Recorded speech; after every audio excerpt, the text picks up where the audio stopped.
فأعوذ بالله من الشيطان الرجيم بسم الله الرحمن الرحيم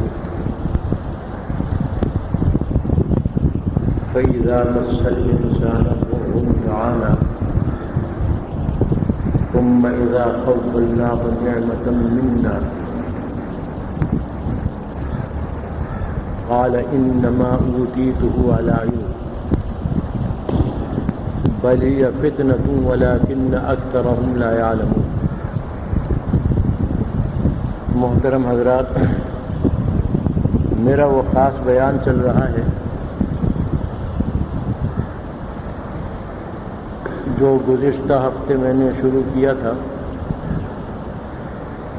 یعنی انسان کو جب غم پیش آئے، بالخصوص بندہ مومن کو، تو اس کے لیے اسلامی طریقہ کیا ہے، اسلامی آداب غم پیش آنے کی صورت میں کیا ہے. یہ میں نے گزشتہ مجلس میں آپ کے سامنے بہت کچھ بیان بھی کر دیا تھا، اور میں نے یہ عرض کیا تھا کہ سب سے بڑا غم اس دنیا میں انسان کو اپنے عزیز اور اپنے قریبی آدمی کی موت کا ہوتا ہے، جیسے والدین ہیں اور جیسے اہل و عیال ہیں، بہن بھائی ہیں، اور اسی قسم کے جو دوسرے رشتہ دار ہیں قریب ترین، ان کی وفات پر سب سے زیادہ غم ہوتا ہے اس کو. اس کے لیے جو اسلامی طریقہ تھا وہ میں نے گزشتہ مجلس میں کچھ بیان کر دیا. ورنہ انسان کی فطرت تو یہ ہے کہ اگر خدا نہ کرے غم پیش آئے تب وہ آپے سے باہر ہو جاتا ہے اور اپنے حال پر نہیں رہتا، اور اگر خوشی پیش آ جائے تب وہ آپے سے باہر ہو جاتا ہے اور آداب بندگی سے باہر نکل جاتا ہے. جیسا کہ اس آیت میں اور اس مضمون کی بہت سی آیتیں قرآن کریم میں ہیں، اللہ تعالیٰ نے یہی بیان فرمایا کہ فَإِذَا مَسَّ الْإِنسَانَ ضُرٌّ دَعَانَا، جب انسان کو کوئی تکلیف پہنچتی ہے تو ہمیں پکارتا ہے، اور ایسا پکارتا ہے کہ گویا اللہ تعالیٰ پر کامل یقین اور کامل اعتماد، نہ صرف مومن بلکہ کافر بھی، کہ جب موت ان کے سر پر لہراتی ہے اور کوئی ان کو راستہ بچنے کا نہیں ملتا تو وہ اللہ تعالیٰ کو بڑے صدق دل سے پکارتے ہیں. جیسا کہ خود قرآن کریم نے کافروں کی حالت بتاتے ہوئے فرمایا کہ جب تم لوگ سمندری سفر پر جاتے ہو اور جہازوں میں سوار ہو کر آگے نکلتے ہو، تمام موسم بھی ٹھیک ہے، جہاز کے آلات بھی صحیح کام کر رہے ہیں، سمندر بھی پرسکون ہے، اور اس صورت میں خوش ہو جاتے ہیں یہ کہ اتنا اچھا موسم اور اتنا اچھا سفر، کہ اچانک طوفان آنا شروع ہو جاتا ہے. قرآن کریم کی آیت کا میں مطلب بیان کر رہا ہوں. چاروں طرف سے موجیں اٹھنا شروع ہو جاتی ہیں اور سمندری طوفان بڑے خطرناک ہوتے ہیں. جہاز کو اس طریقے سے اچھال دیتے ہیں کہ جیسے تن کا اچھلتا ہے، پتا اچھلتا ہے. تو اس صورت میں ان کی کیفیت یہ ہوتی ہے جب دیکھ لیا کہ چاروں طرف سے گھر گئے اور کوئی صورت یہاں سے نکلنے کی نہیں، دعوا اللہ مخلصین لہ الدین، اس وقت اللہ کو پکارتے ہیں بڑے اخلاص کے ساتھ. کافر پکارتے ہیں بڑے اخلاص کے ساتھ اور کہتے ہیں کہ لئن انجیتنا من ہذہ لنکونن من الشاکرین، کہ اگر اس مصیبت سے تو نے نجات دے دی تو ہم تیرے شکر گزار بندے بن جائیں گے. تو انسان کی فطرت ہے جو قرآن کریم کی اس آیت میں بیان کی گئی کہ جب مصیبت پڑتی ہے اور گر جاتا ہے مصیبتوں میں اور مشکلوں میں، دعانا، تو ہمیں پکارتا ہے، ہم سے دعائیں کرتا ہے، ہماری طرف رجوع کرتا ہے. لیکن ثم اذا خولناہ نعمتا منا، جب ہم اس کو عطا فرماتے ہیں اپنی جانب سے کوئی نعمت، مصیبت دور ہو گئی اور نعمتیں ملنے لگیں، قال انما اوتیتہ علی علم، اس وقت اللہ کو بھول جاتا ہے اور کہتا ہے کہ میں نے فلاں تدبیر کی تھی، فلاں کام کیا تھا، فلاں قدم اٹھایا تھا، اس لیے مجھے نعمت مل گئی. یعنی پھر اللہ کی طرف اسے منسوب نہیں کرتا. یہ فطرت ہے انسان کی. ایک اور آیت میں اس سے زیادہ واضح انداز میں فطرت بیان کی، فرمایا ان الانسان خلق ہلوعا، انسان، اور انسان سے مراد ہے کافر انسان، وہ پیدا ہوا ہے بہت تھوڑ دلا. تھوڑ دلا آپ جانتے ہیں کہ جس کے اندر نہ صبر و ضبط ہے، کچھ نہیں، ذرا سی بات میں آپے سے باہر ہو جاتا ہے، ذرا سی بات میں ہوش و حواس کو بیٹھتا ہے. اتنا تھوڑ دلا پیدا ہوتا ہے.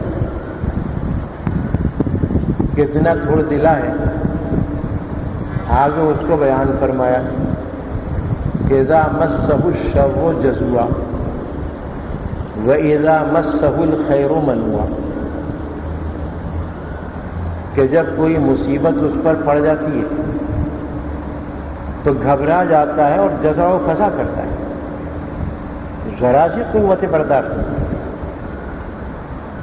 وَإِذَا مَسَّهُ الْخَيْرُ مَنُوعًا، اور جب خیر اس کو حاصل ہو جاتی ہے تو بس اللہ کا انکار کرنے لگتا ہے اور اپنی طرف اس خیر کو منسوخ کرنے لگتا ہے. فرمایا کہ یہ ہے کافر انسان کا حال. اس لیے کافروں میں بہادری نہیں ہوتی،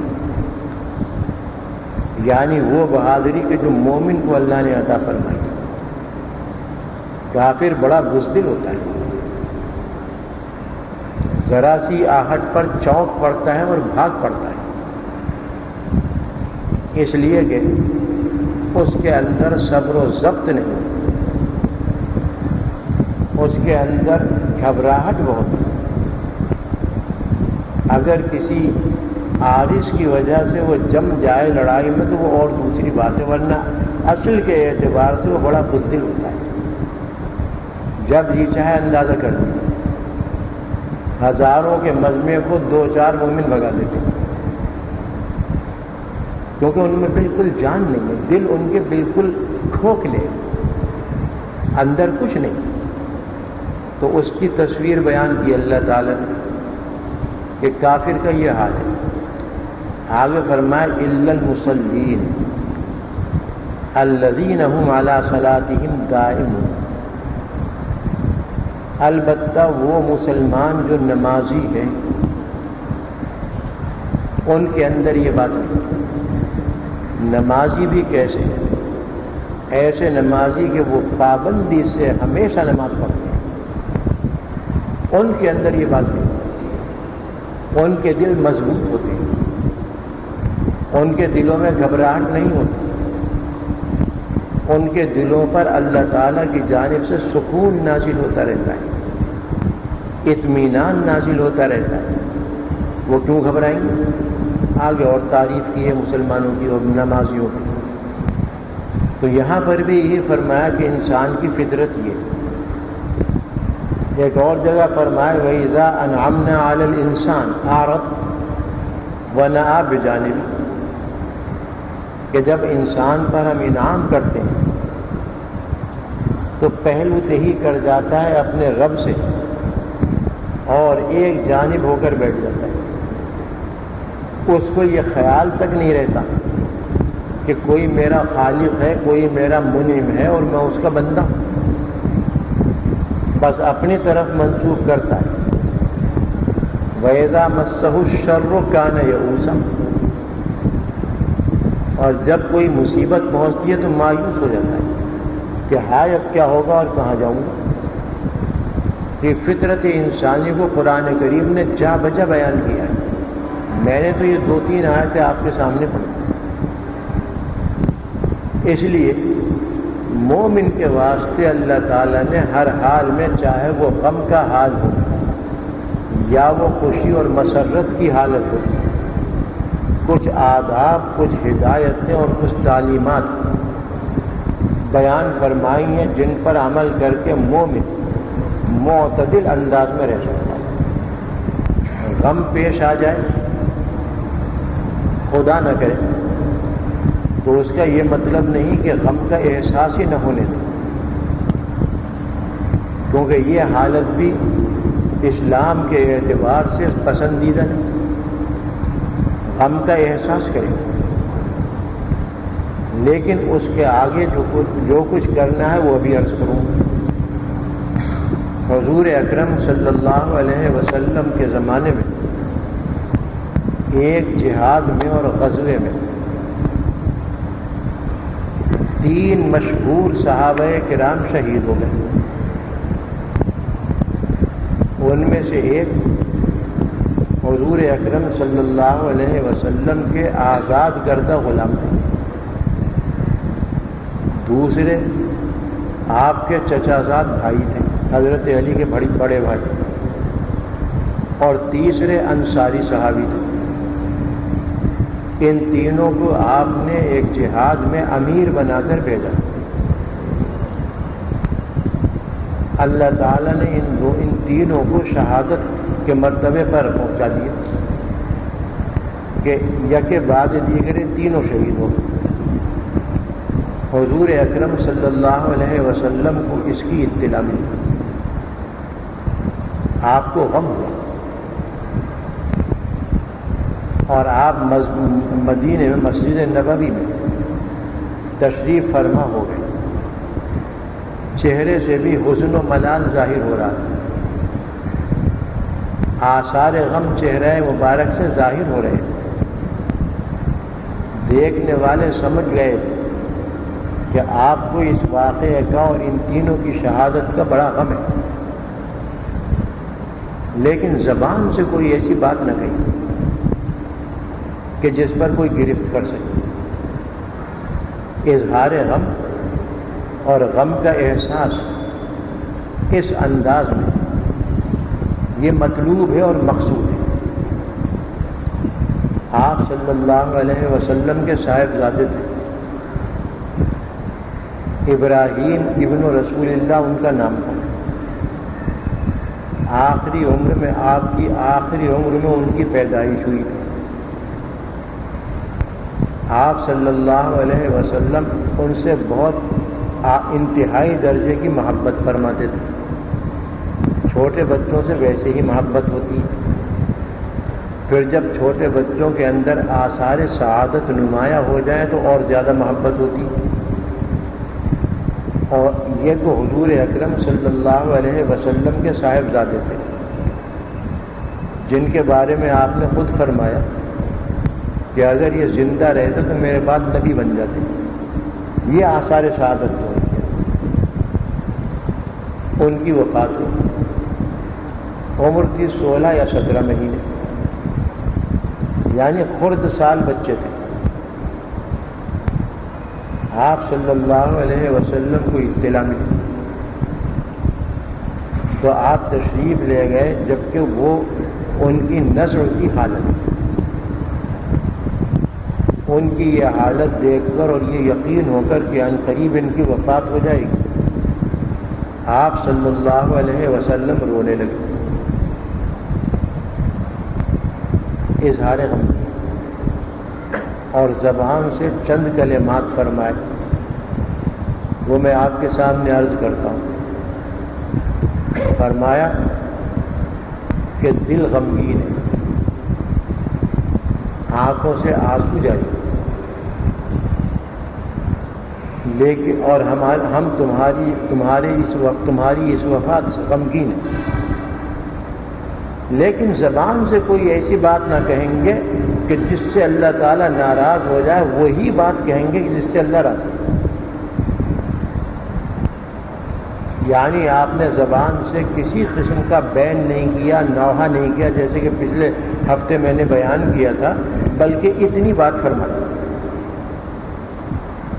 کہ دل تو غمگین ہے اس لیے کہ واقعہ پیش آیا، اس غم کی وجہ سے آنکھوں سے آنسو بھی بہہ رہے ہیں، اور تمہاری وفات کا ہمیں غم بھی ہے، لیکن زبان سے کوئی وہی بات کہیں گے کہ جس سے اللہ راضی ہو جائے۔ میرا مقصود یہ تھا کہ غم کا احساس کرنا اور غم کا اظہار کرنا جائز حدود میں، اس کا حق دیا ہے اسلام نے مومن، بشرطے کہ آگے تجاوز نہ کرے۔ آپ صلی اللہ علیہ وسلم نے عمل کر کے بتا دیا کہ اس طریقے سے اظہار غم ہونا چاہیے،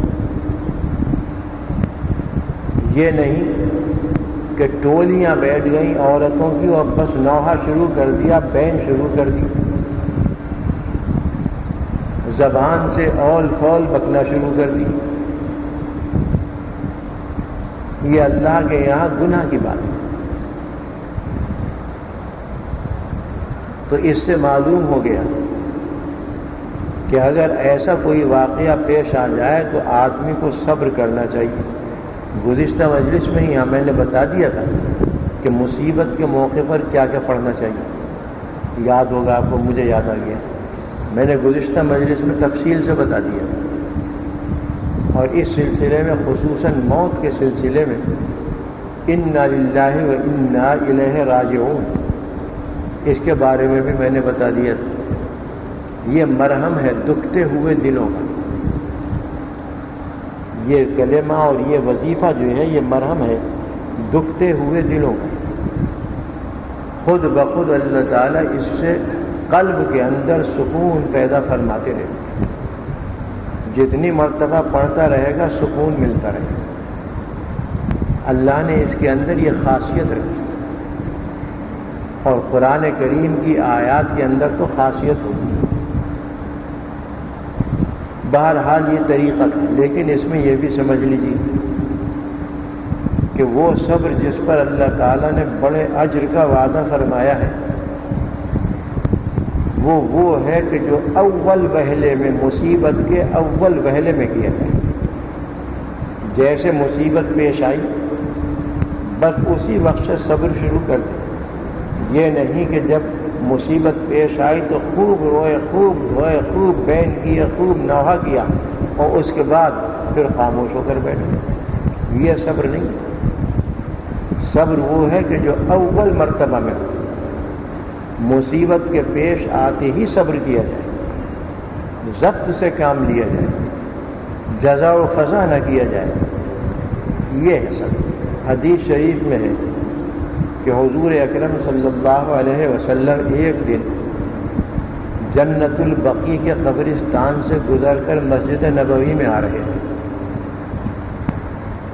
دیکھا کہ ایک قبر کے اوپر ایک عورت بیٹھی ہوئی رو رہی ہے۔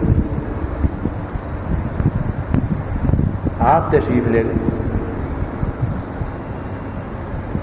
چونکہ اس کا رونا صحیح نہیں تھا، جائز نہیں تھا، اس لیے آپ نے فرمایا اتق اللہ واصبر، ارے اللہ سے ڈر اور صبر کر۔ عورتوں کو تو آپ جانتے ہیں کہ جب ان کے اوپر خدا نہ کرے کوئی مصیبت آ جائے تو یہ بالکل ہوش و حواس کھو بیٹھتی، حتیٰ کہ یہ بھی نہیں پہچانتی کہ کون ہے بات کرنے والا، کون ہمارے سامنے۔ اس نے کہا آپ ہٹ جائیے، اس لیے کہ میری جیسی مصیبت آپ پر نہیں پڑی، یعنی میں سخت مصیبت زدہ ہوں، کہ بیٹے کی وفات ہوئی، آپ اس مصیبت میں مبتلا نہیں ہوئے، اس لیے آپ کو کیا پتا، اور پھر مجھے نصیحت فرما رہے ہیں کہ صبر کرو۔ اس پر آپ نے کوئی جواب نہیں دیا، تشریف لے گئے۔ پیچھے کچھ اور صحابہ کرام تھے جنہوں نے یہ قصہ دیکھا تھا، اس عورت سے انہوں نے فرمایا کہ تجھے معلوم ہے تو نے کس کو یہ جواب دیا؟ انہوں نے کہا مجھے معلوم ہے۔ مسلمان تھی، مومن تھی، وہ عورت صحابیہ تھی۔ لوگوں نے بتایا کہ اللہ کے رسول ہیں جن پر تیرا ایمان، جن پر ہم سب کا ایمان، ان کو تو نے یہ جواب دیا؟ گھبرا گئی، اب ذرا ہوش و حواس درست ہو گئے تو گھبرا گئی اور بھاگی ہوئی آپ کے مکان پر پہنچی، حجرہ مبارکہ پر پہنچی اور جا کر عرض کیا کہ اے اللہ کے رسول، میں نے آپ کو پہچانا نہ تھا، اس لیے ایسا جواب دے دیا، اب میں صبر کروں گی۔ آپ نے فرمایا الصبر عند الصدمۃ الاولی، جب پہلی مرتبہ پیش آتی ہے مصیبت، اس وقت جو صبر کیا جائے وہ معتبر ہے، اس کے بعد تو صبر خود بخود آ ہی جاتا ہے۔ وقت جو ہے یہ زخم غم کا مرہم، وقت گزرتا جاتا ہے، صبر آتا چلا جاتا ہے، تو لیکن اللہ کے یہاں وہ صبر کہ جو معتبر ہے اور جس پر اجر و ثواب ملتا ہے وہ ہے کہ جو اول مرتبہ میں پیش ہو۔ غم کے سلسلے میں یہ چند آداب اور چند ہدایتیں جو اسلام نے دی میں نے آپ کے سامنے عرض کر دی، اور اس سے پہلی مجلس میں میں نے بتا دیا تھا کہ غم کن کن چیزوں پر ہوتا ہے، وہ بھی قرآن سے معلوم ہو گیا تھا، اس لیے اب اس کا میں احاطہ نہیں کروں گا، دوبارہ اس کو بیان نہیں کروں گا۔ آج مجھے بیان کرنا تھے حضرت مسرت اور خوشی کے احکام، کہ انسان کو خوشی بھی حاصل ہوتی ہے، مسرت بھی حاصل ہوتی ہے، اس میں کیا عمل کرنا چاہیے۔ آپ صلی اللہ علیہ وسلم نے کیا ہمارے لیے تجویز فرمایا ہے، اور قرآن کریم نے ہمارے لیے کیا ہدایت دی ہے، آج میں اسے بیان کرنا چاہ رہا تھا، جتنا ہو سکے گا عرض کر دوں گا۔ پہلی بات تو یہ سمجھ لیجیے کہ خوشی انسان کی زندگی میں کم ہے بمقابلہ غم کے، اور یہ کئی مرتبہ میں آپ کو سمجھا چکا ہوں۔ پھر جب خوشی حاصل ہوتی ہے انسان کو تو اس کے چند مواقع ہیں، یعنی چند حالتیں ایسی ہیں کہ جن میں بندے کو خوشی حاصل ہوتی ہے۔ مال و دولت مل گیا، دنیا کی نعمت کوئی مل گئی، خوش ہوتا ہے۔ شادی بیاہ کے موقع پر خوشی ہوتی، بچوں کی ولادت اور پیدائش پر خوشی ہوتی، اللہ کی عبادت کرتا ہے تو جو نیک بنتے ہیں ان کو خوشی ہوتی، عیدین کے موقع پر خوشی ہوتی۔ یہ چند ہیں خوشی کے زمانے کہ جن میں بندے کو خوشی حاصل ہوتی، اس میں کیا عمل کرنا چاہیے۔ قرآن کریم کی بہت سی آیتوں سے اور حضور اکرم صلی اللہ علیہ وسلم کے عمل سے ہمارے سامنے جو ہدایت ہے ان کا خلاصہ، اس ہدایت کا خلاصہ صرف دو چیزیں۔ ایک چیز تو یہ ہے کہ خوشی کی حالت میں بندہ آپے سے باہر نہ ہو، اپنے آپ کو آزاد نہ سمجھے، خوشی کی حالت میں بھی اپنے آپ کو اللہ کا بندہ سمجھے اور اس کے احکام کا پابند سمجھے۔ دوسری چیز یہ ہے کہ وہ اس خوشی کے حاصل ہونے کے نتیجے میں اللہ کا شکر ادا کرے۔ یہ دو چیزیں ملتی ہیں جن کا خلاصہ میں نے عرض کر دیا، آیات بھی اس سلسلے میں ہیں اور روایات حدیث بھی اس سلسلے میں ہیں کہ جب خوشی حاصل ہو تو آپے سے باہر نہ ہو، آزاد نہ ہو، یہ نہ سمجھے کہ میں اپنے خرچ میں بھی آزاد، اپنے ہر معاملے میں آزاد، اپنے تعلقات میں آزاد، قانون سے آزاد، اسلام سے آزاد، اللہ سے آزاد، رسموں کا پابند یہ نہ ہو، بلکہ اعتدال کے ساتھ ہے۔ اور دوسرے یہ کہ اس خوشی کے موقع پر اللہ کو نہ بھولیں، اللہ کا شکر ادا کریں۔ شکر ادا کرنے کے مختلف طریقے جو انشاءاللہ بیان کروں گا بعد میں۔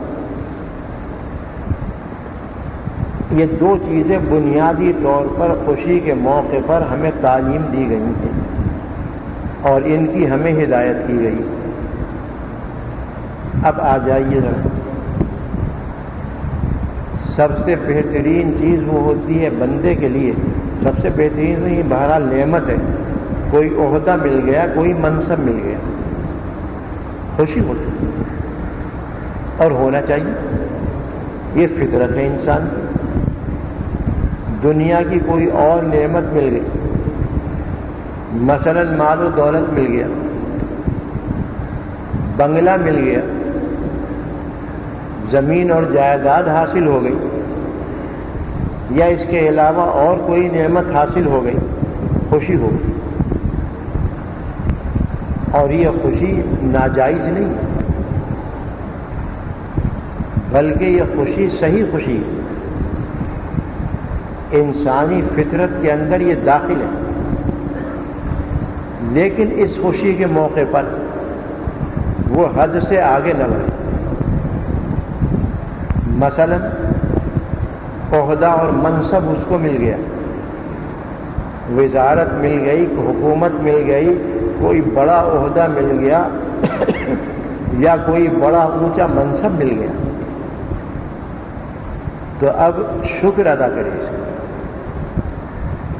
اس عہدے اور منصب سے ناجائز کام نہ لے، اس حکومت سے لوگوں پر ظلم نہ کرے، مخلوق خدا کو ستائے نہیں، بلکہ اس کا شکر ادا کرے کہ اپنے عہدے اور منصب پر دیانت داری کے ساتھ عمل کرے، اپنی خواہش کے مطابق نہیں بلکہ دیانت داری کے ساتھ عمل کرے۔ جس کو رات ہی میں ایک عہدے دار کے سامنے عرض کر رہا تھا، آ گئے تھے میرے پاس، اونچا عہدہ ان کا، میں نے کہا آپ کا کام یہ ہے کہ پہلے اللہ کو دیکھو پھر بندوں کو دیکھو، کبھی گمراہ نہ ہوگی، پہلے اللہ پر نظر ڈالو، اس کے بعد بندوں کو دیکھو، کبھی کسی پر ظلم نہیں ہوگا۔ مانا تو صحیح ہو، خدا کرے وہ عمل کریں اس کے اوپر۔ تو یہ عہدے اور منصب کے سلسلے میں جو خوشی حاصل ہوئی، تو اس کا یہ مطلب نہیں کہ حد سے تجاوز کر جائے، لوگوں پر ظلم کرنے لگے، ان کی عزت و آبرو اور جان و مال پر ہاتھ ڈالنے لگے اور بے جا قسم کے کام کرنے لگے، بلکہ اس کے اوپر اب لازم ہے کہ شکر ادا کرے، اور وہ شکر یہی کہ اپنے اس عہدے اور منصب سے کام لے وہ کام کہ جس سے اللہ راضی ہو جائے، اپنے اس عہدے اور منصب سے حدود اور قانون کے اندر رہ کر مخلوق خدا کو فائدہ پہنچائے، یہ اس کا شکر ہے۔ آج کل جو آپ دیکھ رہے ہیں وہ اس کے بالکل برعکس ہے کہ اگر کوئی عہدہ اور منصب مل جاتا ہے تو وہ شخص یہ سمجھتا ہے کہ میرا حق تھا جو مجھے مل گیا، اور جب اس کو اس نے حق سمجھ لیا تو اب راستے اب لائن تبدیل ہو گئی، اگر اس کو وہ امانت سمجھتا اللہ کی تو لائن سیدھی رہتی، اور جب اس نے حق سمجھ لیا اپنا تو لائن تبدیل ہوگی۔ اب امانت اگر اس کو سمجھتا تو یہ